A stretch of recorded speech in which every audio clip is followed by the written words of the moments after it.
अस्सलाम वालेकुम दोस्तों इंटरनेशनल थ्योरी आई, हमने सुनी और फौरी तौर पे पॉजिटिव माइंडसेट के साथ इम्प्लीमेंट की।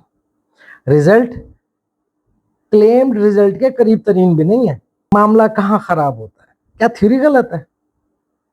तो एक नाकाम आदमी तो ये बात बहुत आसानी से कहना शुरू कर देगा, ए किताबी गल्ला ने इत्थे नहीं चल सकदियां। और ये अल्फाज आपने बारहा अपनी जिंदगी में सुने होंगे। किधर गैप किधर है? ये गैप आपको समझाने के लिए मैं अपनी जिंदगी का एक छोटा सा वाक्य आपको बताता हूँ। 2005 की बात है। मेरी पोस्टिंग डिस्ट्रिक्ट मियावाली में थी। मियावाली के साथ ही आप में से शायद बहुत सारे लोग जानते हो, एक तहसील है पिपला। पिपला में एक इंस्टीट्यूट था और उस इंस्टीट्यूट के प्रिंसिपल साहब का ट्रांसफर हो गया और उस इंस्टीट्यूट का एडिशनल चार्ज मुझे मिल गया।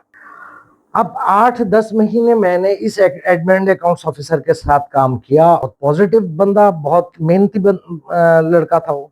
नई रिक्रूटमेंट हुई और एक जो है प्रिंसिपल साहब जो है वो वहाँ डिप्यूट कर दिए गए। अच्छा, ये जो नए प्रिंसिपल साहब आए, ये शुरू के कुछ दिन में ही इन एडमिन अकाउंट्स ऑफिसर और इन प्रिंसिपल साहब के दरमियान ठन गई और मुस्तकिल का एक जो है वो रिफ्ट और मुस्तकिल की एक कन्फ्लिक्ट की सिचुएशन रहने लगी इंस्टीट्यूट के अंदर। तो मुझे सीनियर्स ने कहा कि भाई जाके देखो क्या मामला है। तो मैंने इस एडमिन अकाउंट्स ऑफिसर को एक दफ़ा अपने पास बुला लिया मियावाली में। 8-10 महीने मैंने उसके साथ काम किया था तो मेरी बड़ी अच्छी रैप उसके साथ बिल्ड थी। तो मैंने बड़ा फ्रैंकली उससे कहा कि यार मसला क्या है तुम्हारा? तो कहता जी मसला तो कोई ख़ास नहीं है, बस छोटी सी बात है कि जो हमारे प्रिंसिपल साहब है ना, ये डेल कार्नेगी साहब को बड़ा पढ़ते हैं और उनकी किताबें मीठे बोल में जादू। तो वो पढ़ते हैं, रात को जो चीज पढ़ते हैं सुबह आके मेरे ऊपर इम्प्लीमेंट करना शुरू कर देते हैं। तो मैंने कहा तो फिर तुम्हें क्या तकलीफ है? कहता जी मसला है कि डेल कार्नेगी मैं भी पढ़ी हुई है।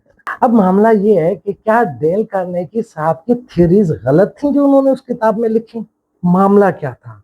मामला उसकी इम्प्लीमेंटेशन का था कि उस इंटरनेशनल नॉलेज को, ग्लोबल नॉलेज को आप लोकल वे में विदाउट कस्टमाइजेशन कैसे इंप्लीमेंट कर रहे हैं। और अगर विदाउट कस्टमाइजेशन इंप्लीमेंट कर रहे हैं तो फिर रिजल्ट यही होगा कि आगे से आपको क्या जवाब मिलेगा? डेल कार्नेगी मैं भी पढ़ी हुई है। तो दोस्तों, नॉलेज हमेशा ग्लोबल होगा और यकसा होगा, लेकिन उसी नॉलेज की इंप्लीमेंटेशन के लिए आपको लोकल विजडम चाहिए। दोस्तों, हर इंसान एक इंडिविजुअल, हर लिहाज से मुनफरिद, या ऑर्गेनाइजेशन में तो लोग आए ही मुख्तलिफ सोसाइटी से रहे, तो हर किसी के फैमिली बैकग्राउंड में फर्क हो सकता है और बहुत सारी जगह पे तो इवन वैल्यूज में भी फर्क होगा। और जब हम इंटरनेशनल नॉलेज की बात करते हैं तो फिर हमें उसकी इंप्लीमेंट करते हुए देखना पड़ेगा कि हमारे टारगेटेड लोग कौन है, उनके जो है individual characteristics, demographics, mindset, value set, ये क्या है उनके।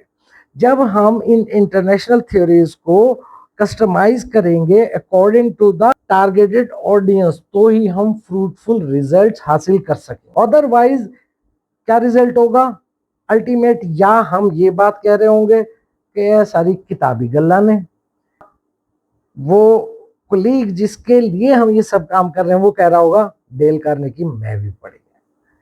जनाब, एक्वायर कीजिए इंटरनेशनल नॉलेज, लेकिन प्लीज लोकल विजडम के साथ उसको इंप्लीमेंट कीजिए। बहुत शुक्रिया आपका, मिलते रहिए। अल्लाह हाफिज।